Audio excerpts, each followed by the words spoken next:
Não sei se tem parado para pensar como Deus aprecia o número 2. Eu sei que Ele gosta de 3, porque Ele é triuno.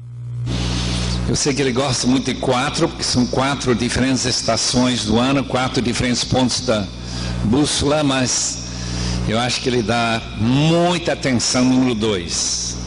Especialmente quando se trata de homens e mulheres.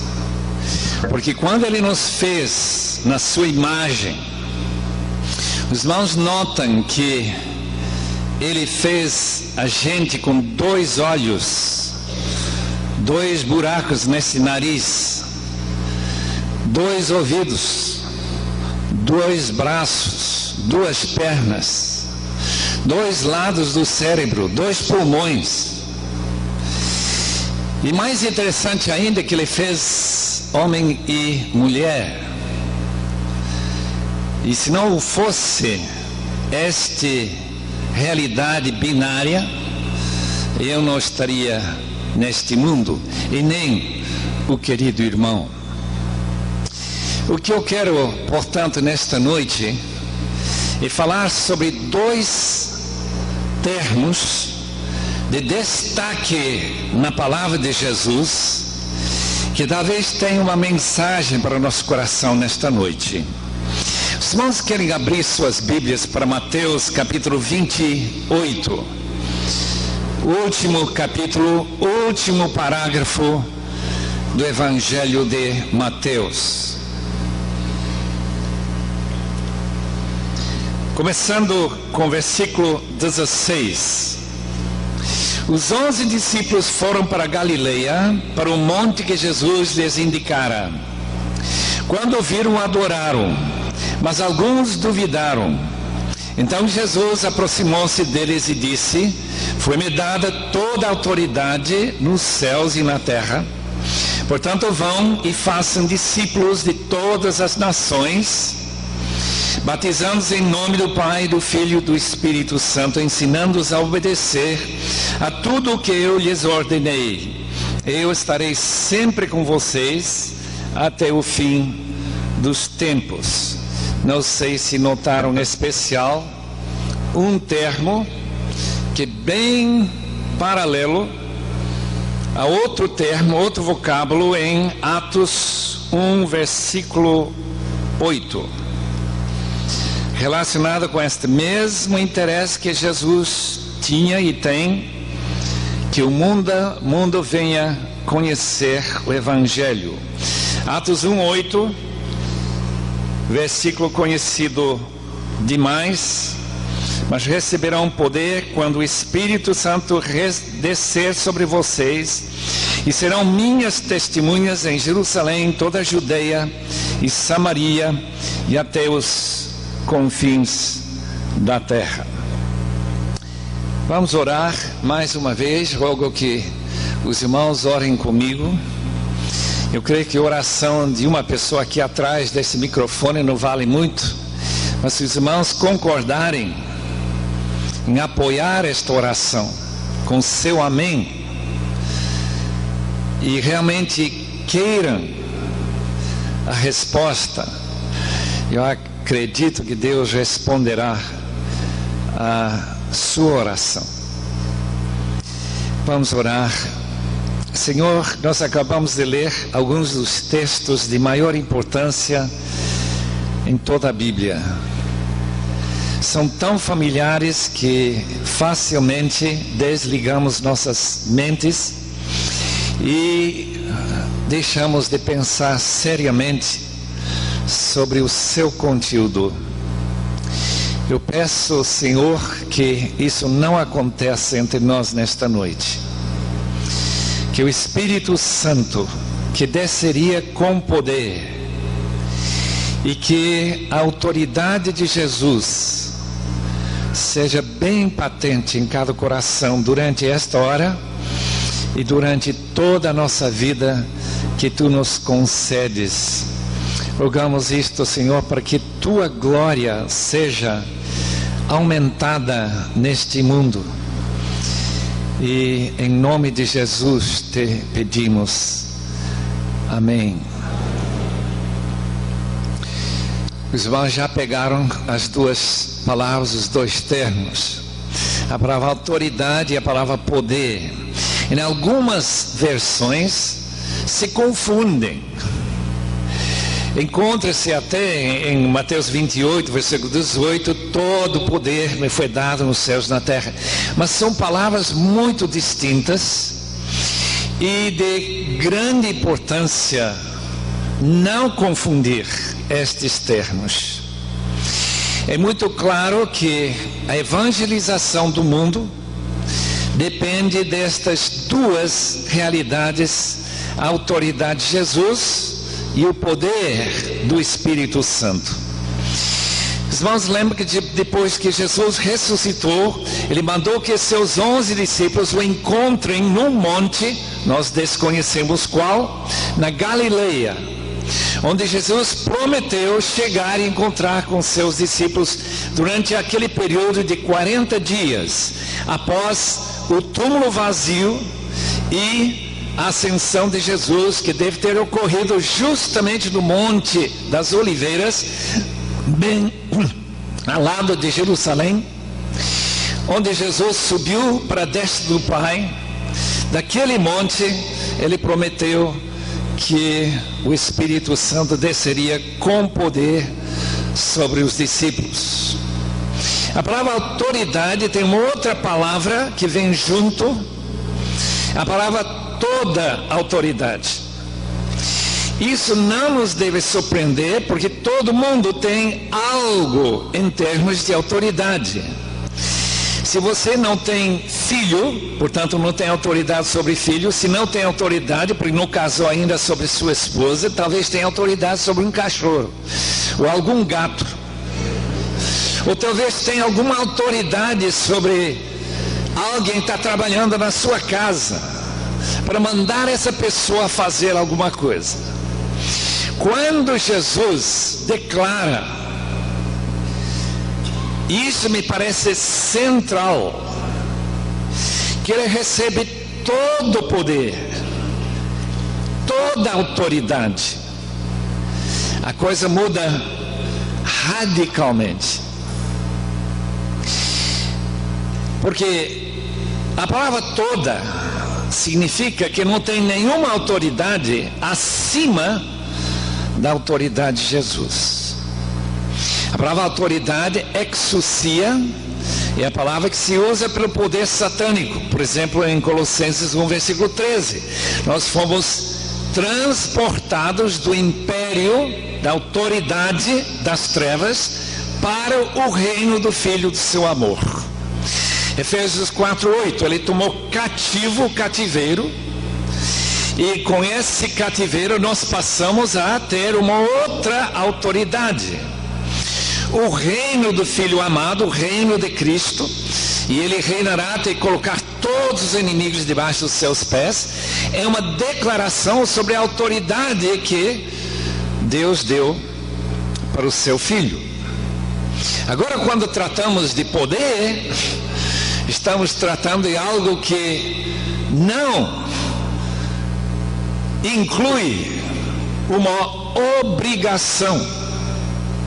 Receberão poder quando descer sobre vós o Espírito Santo. É uma capacitação. É a diferença entre quem dirige o carro e o combustível que está no tanque do carro. E falando de carro, faz talvez 15 a 20 anos atrás, sentado ao lado do fundador da editora Mundo Cristão, já depois de meia-noite, indo para um congresso em Caxambu, pertinho da linha divisória entre São Paulo e Rio de Janeiro, Peter ficou cansado, tinha trabalhado o dia todo, já era depois de meia-noite, e ele pediu que eu tomasse o volante daquele carro. Eu estava muito disposto, mas com um pouco de receio, porque tinha deixado a carta de habilitação, de autorização para dirigir em casa.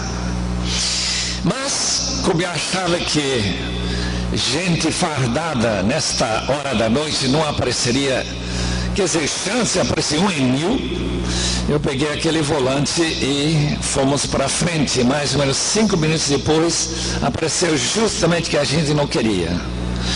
Um homem da Polícia Federal que levantou sua mão, e eu tive que decidir de parar ou usar o poder que eu tinha muito mais poder do que ele. Ele estava de pé, eu tinha pelo menos 50 cavalos debaixo do capô daquele carro, e eu podia ir para frente sem nenhuma dificuldade. Mas eu decidi parar, porque eu reconheci a autoridade daquele gesto, e eu acredito que todo mundo aqui teria parado também. Isso deu muita dificuldade para nós dois. Eu tentei explicar tudo direitinho, que eu tinha autorização, só que estava lá em casa, ele não interessou nisso, não estava nem um pouco interessado. E a história que eu não preciso contar toda para os irmãos é justamente que poder e autoridade são ideias bem distintas. Quando Jesus disse em João 17, talvez seria interessante dar uma rápida olhada nesse texto. Versículo 2: Pai, chegou a hora, glorifica o teu filho, para que o teu filho te glorifique, pois, versículo 2, lhe deste autoridade sobre toda a humanidade, para que conceda a vida eterna a todos os que lhe deste. Jesus recebeu do Pai autoridade ou autorização para repassar vida eterna a toda a humanidade, para que conceda a vida eterna a todos os que lhe deste. Jesus recebeu do Pai autoridade ou autorização para repassar vida eterna a todos aqueles que o Pai tinha passado para seu controle. Novamente, a palavra autoridade é muito diferente da palavra poder. Exousia é para fora. Ousia vem da palavra ser, algo que vem surgindo da própria natureza de Deus e de Cristo, é autoridade. Capítulo 13 de João, e versículo 3. Logo antes de Jesus lavar os pés dos discípulos, aqui está a palavra que João escreve. Jesus sabia que o Pai havia colocado todas as coisas debaixo do seu poder. Só que no original, o que diz o texto, que o Pai tinha colocado todas as coisas nas mãos de Jesus. Isto é que Jesus, com sua própria mão, tinha direito de mandar pessoas parar, ou com um gesto mandar pessoas fazer algo. Como aquele pastor lá na Escócia, onde eu estudei e fui pastorear numa igreja bem no norte do país, quando aquele pastor mandou seu cachorro com apenas um gesto de sua mão, aquele cachorrinho foi correndo e talvez 30 minutos depois vinha trazendo 200 ovelhas. O que me impressionou, ele não precisava falar nenhuma palavra. Aquele cachorro não queria outra coisa senão fazer o que seu mestre queria. A palavra autoridade está diretamente ligada ao que nós chamamos obediência. Obediência. Reconhecimento que alguém tem autoridade para mandar sobre nós. Se você tem autoridade sobre seus filhos, eles são obedientes. Se você não tem essa autoridade, seus filhos não obedecem e desobedecem a palavra das Escrituras. Porque a Bíblia manda: filhos, obedecei aos vossos pais. E dentro deste mesmo contexto de Mateus 28, quando Jesus diz toda a autoridade me foi dada nos céus e na terra, isto é, nos céus os anjos apenas aguarda algum gesto, alguma palavra de Jesus para fazer o que eles fazem, sempre de boa vontade, sempre alegremente, que essa vontade aqui na terra, total, se manifesta em aqueles cristãos que vão para o mundo de nações espalhadas em todos os cantos do mundo e fazem discípulos, que são pessoas dispostas a fazer o que Jesus manda. Isso ficou claro porque Jesus disse, ensinando-os a fazer tudo que eu vos tenho ensinado. Em outras palavras, os discípulos de Jesus, já tendo aprendido a obedecer o que Cristo queria, eles agora vão para o resto do mundo para fazer discípulos que também vão querer fazer acima de qualquer outra coisa a vontade do Mestre Jesus. Autoridade é sempre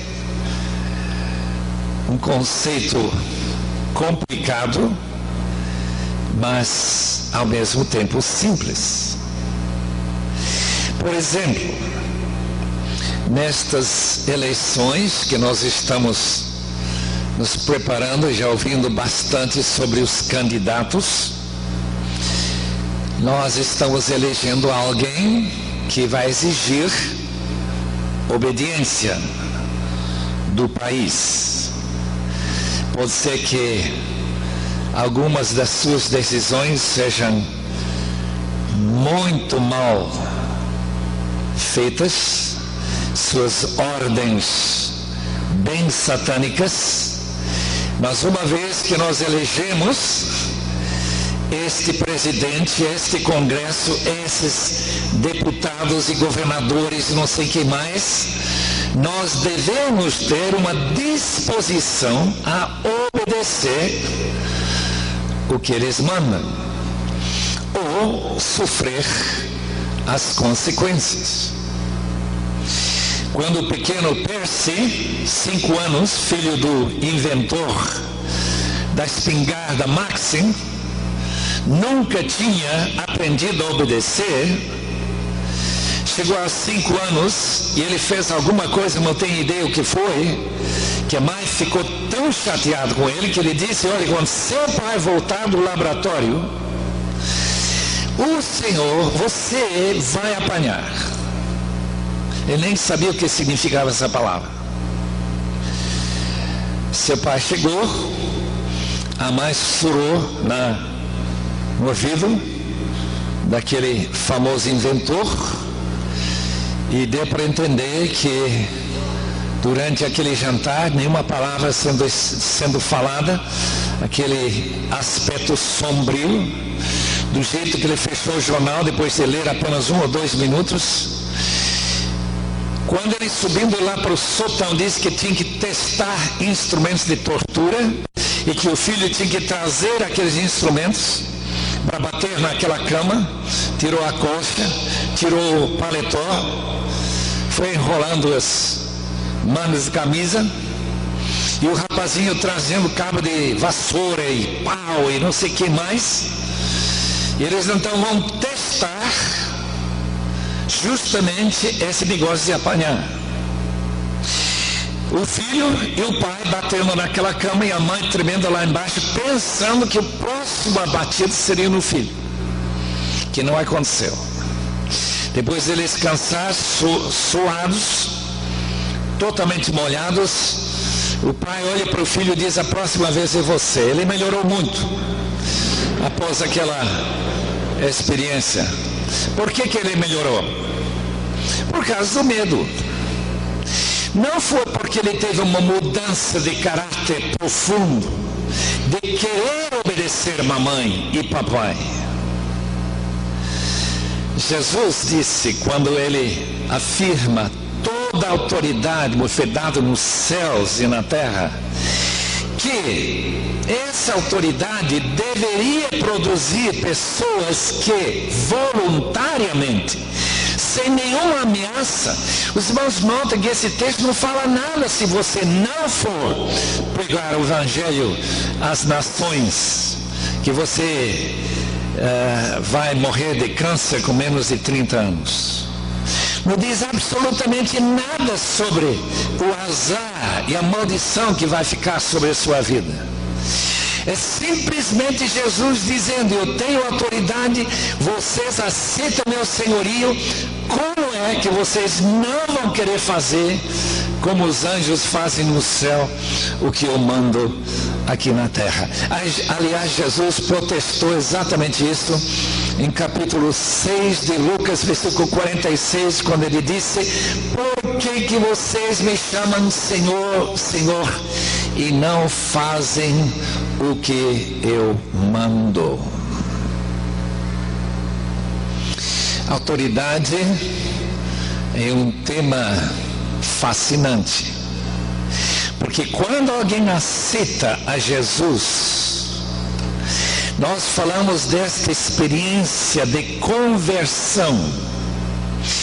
A verdadeira conversão, a razão que a maioria de nós não pensa que a população brasileira, ainda que se diz cristã, é realmente cristã, a única razão é que essa população realmente não reconhece a autoridade de Cristo.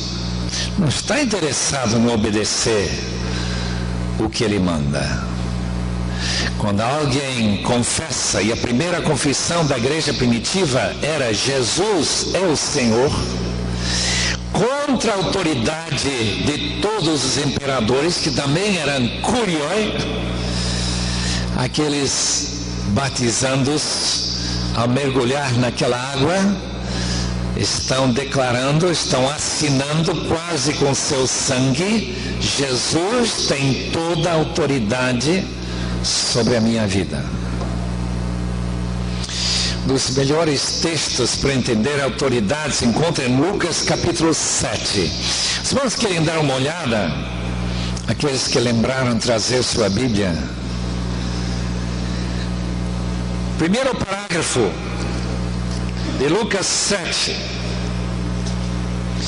conta que havia em Cafarnaum um centurião gentil que tinha um servo muito doente, aparentemente ia morrer. Como o gentil não pôde receber judeu dentro de casa, eles se aproximaram de outros judeus, amigos, e disse: por favor, fale com Jesus para que ele vá para minha casa e cure o meu servo. Jesus aceitou o desafio, estava caminhando para lá quando o centurião teve uma crise de consciência. Pensou: provavelmente Jesus não pode entrar na minha casa, eu sou gentil. Então ele sai para o seu encontro. Eu quero ler esse diálogo começando com o versículo 6. Já estava perto da casa quando o centurião mandou amigos dizerem a Jesus: Senhor, não te incomodes, pois não mereço receber debaixo do meu teto. Por isso nem me considerei digno de ir ao teu encontro. Mas dize uma palavra e o meu servo será curado. Pois eu também sou homem sujeito à autoridade e com soldados sob o meu comando. Digo a um: me considerei digno de ir ao teu encontro, mas dize uma palavra e o meu servo será curado. Pois eu também sou homem sujeito à autoridade e com soldados sob o meu comando. Digo a um: vai, ele vai, e a outro: vem, e ele vem. Digo ao meu servo: faça isto, e ele faz. Jesus imediatamente disse: eu lhes digo que nem em Israel encontrei fé como esta. Por que Jesus salienta a importância da fé daquele centurião? Simplesmente porque ele entendeu que Jesus tinha toda a autoridade. Então, como ele entendia que ele só falar para um soldado, ele iria, ouvia, dependendo do comando, ninguém para discutir, ninguém levanta uma questão qualquer, que não quer, não está disposto, não está sentindo bem, ou tem dor de cabeça, qualquer razão, não entra no caso. É simplesmente este homem que comandava uma batalhão, é só falar e a pessoa fez o que ele mandou. Jesus disse, ele entende o que significa a minha autoridade sobre todo mundo. A autoridade que o Pai me deu sobre todos. Agora é muito claro que tem apenas uma porção do mundo que reconhece a autoridade de Jesus. O mundo islâmico não reconhece a autoridade de Jesus de maneira nenhuma. A maioria dos católicos não reconhecem a autoridade porque eles não querem saber o que Jesus manda. E eu tenho receio que muitos de nós não queremos saber muito sobre a autoridade de Jesus. Queremos tê-lo como Salvador, mas não como Senhor. Queremos saber que ele tem toda a autoridade sobre os seus inimigos, especialmente os inimigos satânicos, mas nós não queremos saber praticamente que ele tem toda a autoridade sobre a minha pessoa, de maneira que eu não posso discutir ou ter como opção obedecer ou não. Irmãos, a grande questão é esta: se nós não reconhecemos Jesus como supremo em sua autoridade sobre nós, a grande pergunta é: será que nós teremos acesso ao seu eterno lar? Essa é a pergunta. O Brasil evangélico é um Brasil que gosta muito de poder, não de autoridade, segundo eu analiso. Eles querem saber, sim, da descida do Espírito Santo para receber poder, porque o Espírito Santo tem poder para dar dons, curar pessoas, dar unção, fazer com que as multidões fiquem realmente impressionados em grandes eventos, porque quem vai falar tem muita unção, às vezes confundido com o Espírito Santo, quando não é. O que me impressionou bastante, apenas um ano atrás, pouco menos, eu fui para uma igreja grande em São Paulo, um amigo pastoreia aquela igreja, 1.500 pessoas, cada lugar tomado. Quando Paulo Moura viu que estava sentada lá na frente, ele disse: o senhor prega? Se for convidado, eu prego, eu gosto de pregar. Eu dei uma mensagenzinha da natureza normal, tentei ser bíblico. Quando eu terminei, ele não fez nenhuma referência que eu tinha falado, ele simplesmente entrou direto nessas declarações que você que talvez ache que está doente, não está doente mais, você que está pobre, não está pobre mais, você agora está rico, você que tem problema financeiro, seu problema está resolvido. E aí ele vai, e todo mundo ficou cada vez mais empolgado, porque claramente ele estava pregando a chamada teologia da prosperidade.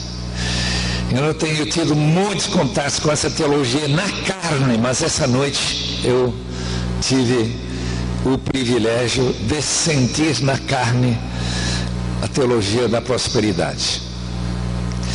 Mesmo que aquelas realidades do poder do Espírito não se manifestaram de nenhuma forma, ele tentou convencer aquele auditório completamente, totalmente, que esse poder já tinha atingido suas vidas e que seus problemas materiais, físicos, financeiros, familiares tinham simplesmente desaparecido durante esses 15 ou 20 minutos que ele falava. Eu entendi porque que aquele povo volta para casa, muitos para umas áreas muito pobres de São Paulo, vão voltar na próxima reunião, vão chegar na frente pedindo oração, pedindo essas orações de poder, porque eles não acham tão importante saber o que Jesus quer deles.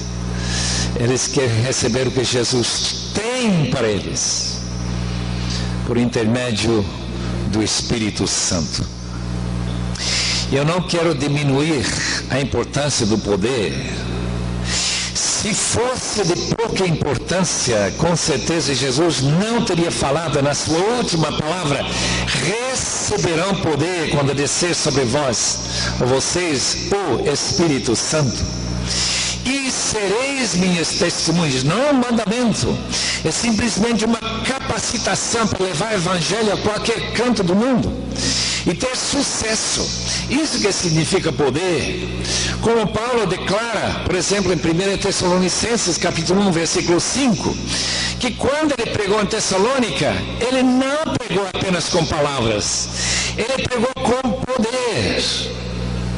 Quando ele falava para os romanos: eu gostaria que vocês soubessem como o Espírito Santo tem santificado vidas, e que ele tem se manifestado através de sinais e prodígios, grandes manifestações de poder.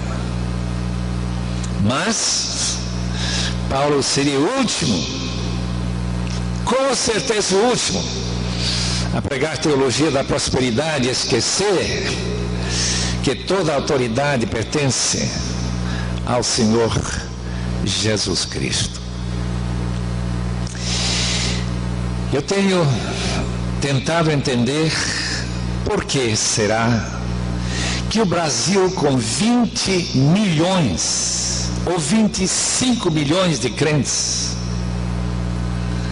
tem dado tão pouca atenção a esta frase: toda a autoridade me é dada nos céus e na terra. Por esta razão, por causa dessa autoridade, e de fazer discípulos de todas as nações. Segundo os melhores cálculos, o Brasil tem mais ou menos 2.000 missionários fora do país ou entre tribos indígenas da Amazônia. Ninguém tem que ser matemático de grande capacidade para chegar à conclusão de que para 10.000 crentes se escolhe apenas um para obedecer esta ordem de Cristo. Apenas um em 10.000. Eu não sei qual a porcentagem que nós temos aqui esta noite, aqueles que estão planejando especificamente, orando para Deus mostrar qual o ponto, qual o país, qual a tribo, povo que Deus quer que você vá para pregar estas boas novas. Talvez 5, se for muito. Temos aqui um grupo muito seleto, não tenho dúvida. Meus irmãos, o mundo não será evangelizado, os discípulos das nações não serão discipulados e ensinados a obedecer às ordens de Cristo, se nós não damos muito mais atenção a essa autoridade. De outro modo, o mundo vai continuar perdido. Porque não é fácil obedecer esta ordem. A gente tem que deixar pai e mãe. A Bíblia fala de odiar, aborrecer seu pai e sua mãe. Significa deixar irmãos. Significa deixar sua igreja local, onde você tem os melhores amigos, especialmente se foi criado na igreja. Uma igreja amorosa. Você tem que deixar seu país e sua cultura e sua língua, seu tipo de vida e alimento, para chegar num povo que nunca ouviu falar de Cristo. Talvez na Mongólia, talvez na Sibéria, uma terra incrivelmente fria. Talvez, quem sabe, Irian Jaya, onde tem 400 diferentes línguas. Talvez na Sibéria, uma terra incrivelmente frio. Talvez, quem sabe, Irian Jaya, onde tem 400 diferentes línguas.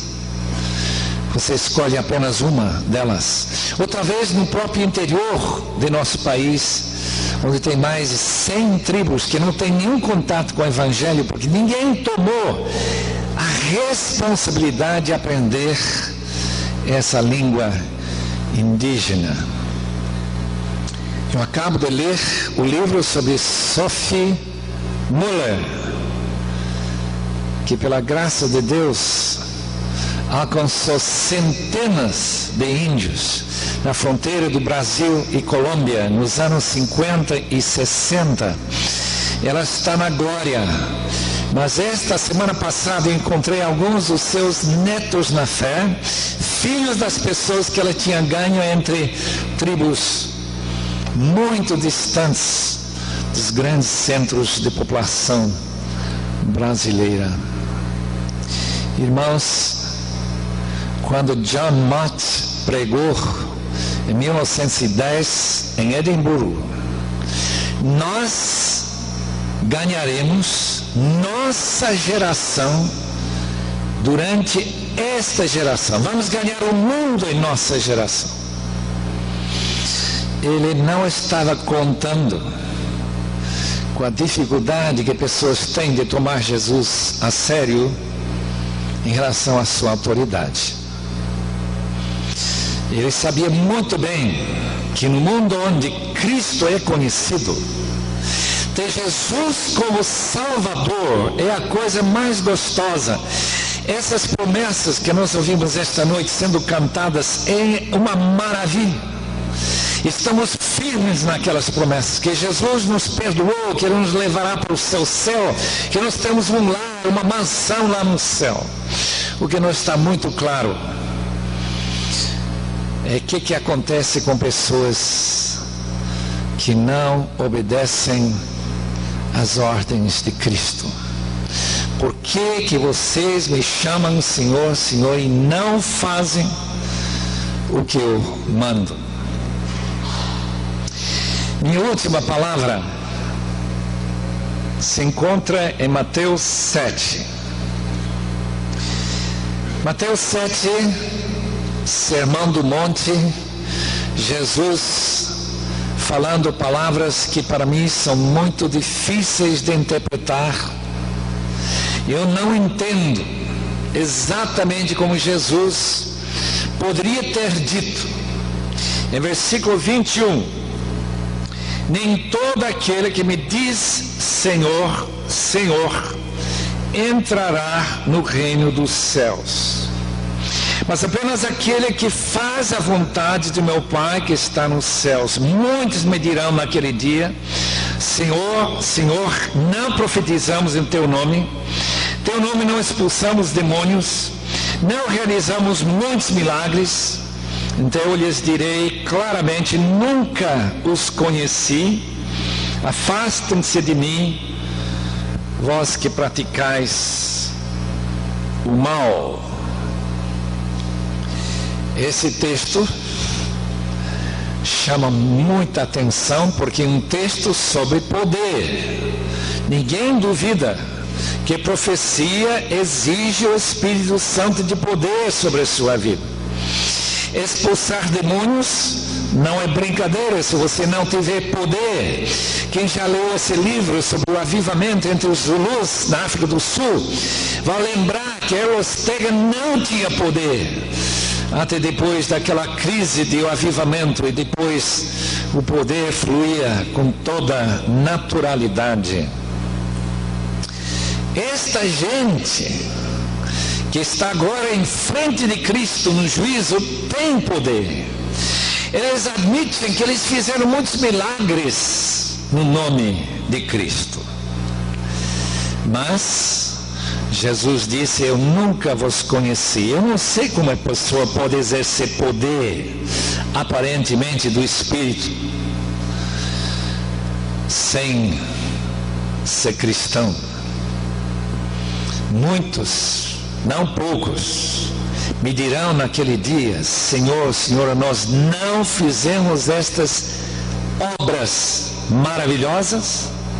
Obviamente somos cristãos, obviamente vamos entrar no céu. Jesus, não é nada óbvio, porque eu nunca vos conheci. Afastem de mim, vocês que nunca se converteram de verdade, que nunca aprenderam a obedecer à autoridade de Cristo. Grande dificuldade com missões é justamente o alto preço que nos coloca uma barreira imensa. Quem lê esse livro de Sophie Muller não pode deixar de ficar tremendamente impressionado com uma moça baixinha comendo veneno que os índios não sabiam se ela era ou não era aquilo que as suas lendas falavam, que traria uma mensagem importante para elas. Então eles prepararam um veneno para matar 6 homens. Ela comeu, não sabendo de nada, teve algum mal-estar, vomitou, não morreu. Ela é a pessoa. Com isso ela passou a ser quase uma deusa no meio deles. Eles aceitaram essa mensagem, centenas se converteram. Ela ensinou eles a ler. Teve uma vida de tremendo sucesso nesta área missionária. Mas ninguém pode ler uma só página de sua autobiografia sem saber que alto preço ela teve que pagar. Aqui está a carta de Adoniram, primeiro missionário batista americano, nascido em 1812, pedindo casamento com a filha do senhor Hasseltine. Tenho agora que pedir se poderia consentir que sua filha se separe do senhor no mês de março, para nunca mais vê-la neste mundo. Se poderia admitir que ela vá para longe, se subjugue aos rigores e sofrimentos de uma vida missionária. Poderia consentir que ela seja exposta aos perigos do mar, à influência fatal dos climas do sul da Índia, de toda espécie de carência, pressão, degradação, insulto, perseguição e possivelmente uma morte violenta. Consentiria com tudo isto por aquele que deixou seu lar celestial, morreu por ela e pelo Senhor, e pelos que perecem, almas imortais por causa da glória de Deus. Consentiria com tudo isto na esperança de logo encontrar com sua filha no mundo da glória, com a coroa da justiça abrilhantada com as aclamações e louvor que se levantarão para o Salvador dela, dos pagãos salvos por intermédio dela, das dores e misérias eternas. O senhor Hasseltine nunca mais viu aquela filha. 18 anos depois ela morreu, se não me engano, na Birmânia. Mas, irmãos, foi o preço que alguns pagaram no passado. Eu lembro daquele missionário que foi interrogado sobre por que ele vai para o oeste da África, quando da sua missão tinham morrido mais de 60 dos 70 missionários em menos de 2 anos, com aquela famosa febre de água preta. E aquele missionário disse: se eu tivesse 1000 vidas, eu daria todas elas para levar o evangelho para os negros do oeste da África. Esses indivíduos do passado entenderam que a autoridade de Jesus era total e suprema. Eu gostaria muito que nenhum de nós que estamos envolvidos com o ministério pensem de outro jeito. Pense que é suficiente ter poder e não ficar sujeito à sua autoridade. Senhor, obrigado que Tua palavra nos orienta sobre coisas que de outro modo nós não teríamos a mínima ideia. Porque com certeza o que importa para nós, o parece mais importante, é poder e não obediência.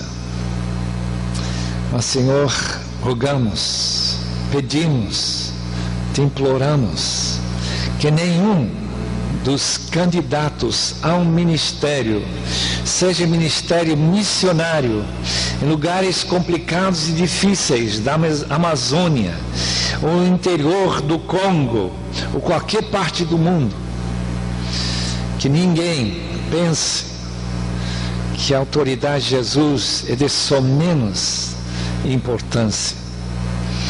Rogamos isto, Senhor, porque queremos te glorificar. Em nome de Jesus. Amém.